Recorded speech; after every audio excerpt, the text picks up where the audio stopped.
gewoonlik gebeur is om die fees meer af te skop. Begin ons gewoonlik donderdag met 'n gospel concert met verskillende gospel kunstenaars wat dan nou kom optree. En dis hoe ons basies die fees begin. Laas jaar het ons werklik oor die 5000 mense gehad wat die fees kom besoek het. Soos ek sê, in Namibië, Suid-Afrika, Botswana het ons gaste gehad. Even daar was 'n paar Duitsers wat ook gekom het om te kom kyk wat hier aan die gang is.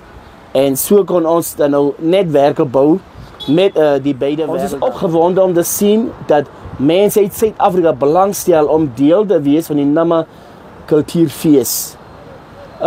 Dat is die hele delegasie wat dan nog gaan kom uit Suid-Afrika, sowel as uit Botswana uit, om deel uit te maak van hierdie kultuurfees wat die enigste soort is in Namibië.